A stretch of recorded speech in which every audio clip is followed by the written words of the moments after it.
Bentornati a Football Benchmark e bentornato anche ad Andrea Sartori, Global Head of Sports di KBMG. Oggi vogliamo parlare degli effetti del fair play finanziario, gli effetti positivi del fair play finanziario. Il fair play finanziario funziona o no? Avete analizzato, ed è una mole incredibile di dati, i bilanci delle società di 55 campionati affiliati alla UEFA, quindi tutte le società che vengono governate dal fair play finanziario, quindi sotto l'egida del fair play finanziario. Il fair play aveva fondamentalmente due obiettivi: ridurre l'indebitamento delle squadre e rendere sostenibile il movimento calcio con il discorso del rapporto fra salari e ricavi. Che cosa viene fuori dal primo dato? Cioè dai ricavi delle 55 club affiliati, 55 federazioni, quindi tutti i club delle affiliati alla UEFA. Affiliati alla UEFA. Prima di tutto questi dati non sono dati KPMG ma sono dati UEFA. Ah, perfetto. Quello che possiamo vedere è che negli ultimi 5 anni, negli ultimi 15 anni, i ricavi sono praticamente triplicati, da circa 6-7 miliardi di euro a oltre 19 miliardi di euro della stagione 15-16, che sono gli ultimi dati pubblicati dalla UEFA. C'è stato un tasso di crescita composto annuale negli ultimi 5 anni di circa il 7%. Quindi, guardando semplicemente ai ricavi, si vede che c'è una crescita economica, però bisogna focalizzarsi su altri aspetti, come ad esempio la posizione debitoria, la variazione dei profitti e delle perdite dei club, per capire se il fair play finanziario ha effettivamente prodotto un impatto positivo. E quindi dobbiamo andare a guardare il risultato netto d'esercizio. Esatto. Quindi la grafica successiva ci testimonia che nel corso di questi 5 anni di fair play finanziario non solo sono aumentati i ricavi, ma sono diminuiti drasticamente anche i debiti. La situazione debitoria è diminuita addirittura del 75%. Più che la situazione, questa non è la situazione debitoria, ma è il risultato d'esercizio. Perfetto. Cioè praticamente siamo passati da una perdita aggregata di oltre 1 miliardo di euro, quasi 1 miliardo e 100, praticamente a 269 milioni di euro. Quindi la perdita aggregata è diminuita del 75%. Questo è il risultato utile d'esercizio dopo le imposte. Ok. Volendo andare a guardare questo per quanto riguarda tutti e 55, cioè il dato aggregato dei 55 campionati europei. Esatto. Volendo andare a guardare invece il Big Four, quindi sì, Italia, Spagna, Francia e Inghilterra. Cosa è successo in 5 anni di fair play finanziario? Questa è la situazione dei ricavi operativi. Sì, questi sono dati nostri, KPMG. Non abbiamo la Germania perché la Germania non pubblica tutti i bilanci e quindi non siamo stati in grado di considerarla in questa analisi, altrimenti avremmo fatto le Big Five. Cosa emerge da questa analisi? Chiaramente una fortissima crescita dei ricavi da parte della Premier League, praticamente un 15% annuale di tasso di crescita composto. Vediamo anche che la Liga è aumentata parecchio, soprattutto nelle ultime due stagioni, mentre la Ligue 1 francese e la Serie A sono cresciuti, ma in maniera molto inferiore rispetto alle altre leghe. La Serie A, ad esempio, è cresciuta negli ultimi 5 anni al 4% di tasso di... C'è comunque una crescita, ma una crescita decisamente più lenta, per esempio, rispetto alla Premier League, che esatto, è trainante rispetto certo, a questi campionati. Andate a vedere i risultati aggregati nello specifico delle italiane.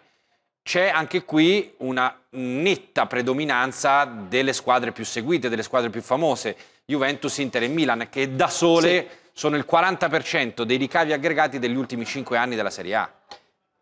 Queste 3 squadre da sole, quindi abbiamo 20 squadre in Serie A, se guardiamo gli ultimi 5 anni creano praticamente il 40% del fatturato della Serie A e quindi fa capire praticamente l'importanza di questi tre club. E questo per quanto riguarda il fatturato, quindi abbiamo detto la ricchezza di fatto che producono questi club. L'altro grande tema del fair play finanziario è il rapporto fra stipendi e ricavi. Sappiamo benissimo che la quota indicata dalla UEFA come da non superare è il rapporto del 70%. Torniamo allora all'analisi che avete fatto voi di KBMG sulle 4 leghe più importanti, Bundes esclusa per i motivi che hai appena esposto. 5 anni fa la situazione era tutte le leghe avevano sopra il 70%, cioè il rapporto fra i ricavi e gli stipendi era superiore al 70%, con la Serie A che forse era la più virtuosa perché aveva il 71%, quindi quasi in linea con quelli che erano i dettami. Dopo 5 anni la situazione cambia in maniera molto importante, cioè praticamente tutti si attestano sulle indicazioni della UEFA, addirittura migliorandole molto. Esatto, quindi abbiamo due squadre che praticamente, scusate, due leghe che si trovano al di sotto praticamente del parametro del 70%, una lega che è leggermente peggiorata, che è appunto la Serie A, che è passata dal 71 al 73%, la Spagna è passata dal 76% al 57% del rapporto costo degli stipendi rispetto al fatturato. Vediamo anche che la Premier League è scesa praticamente al 67% dal 73% del 2011-2012. Però il dato della Premier League è determinato da una fortissima crescita dei ricavi, certo, piuttosto che da un controllo dei costi. Certo, mentre invece magari nella Liga, al di là dei ricavi aumentati per Barcellona e Real Madrid, ci sarà stata anche una contrazione dei costi delle altre squadre. Sì, c'è più efficienza, diciamo. Andiamo al risultato netto d'esercizio invece. Sì. Sempre per quanto riguarda questi 4 grandi campionati, che sono quelli che poi i più importanti a livello europeo, no? Nel 2011, quindi nell'anno di introduzione del fair play finanziario, la situazione era con molte squadre con un risultato negativo, anzi con molte leghe con un risultato negativo. L'unica che aveva un segno più era la Liga, che ha addirittura accresciuto i propri ricavi. La Serie A anche in questo caso, pur diminuendo la perdita, ma fra virgolette la peggiore. La Premier League ha avuto delle perdite, sì, ma è riuscita a contrarle di più che la Serie A. Allora, la Serie A ha leggermente aumentato la perdita, da 204 milioni di perdita aggregata a 215. La Premier League ha effettivamente diminuito e la Lega francese è passata da una perdita di poco più di 50 milioni a un risultato positivo di circa una ventina di milioni di euro in forma aggregata. Però il risultato in un certo senso più eclatante è quello della Lega spagnola, che è passata da 27 milioni di 5 anni fa a dei profitti di 153 milioni in forma aggregata. E in un certo senso ancora questo fa vedere come in un certo senso il fair play, financial fair play, ha contribuito a rendere i club più sostenibili a livello economico.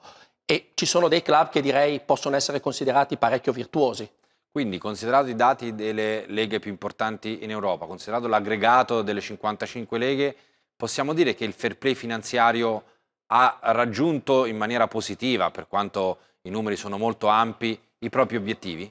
Ma io direi di sì. C'è voluto qualche anno in un certo senso per far capire anche alle squadre quanto la UEFA era seria. Dopo diciamo due anni quasi chiamerei di test, di assestamento e anche magari di qualche modifica delle regole, di analisi delle sanzioni più appropriate per i club, direi che nelle ultime 2 stagioni c'è stato un impatto che indubbiamente ha portato a un incremento della sostenibilità finanziaria dei club.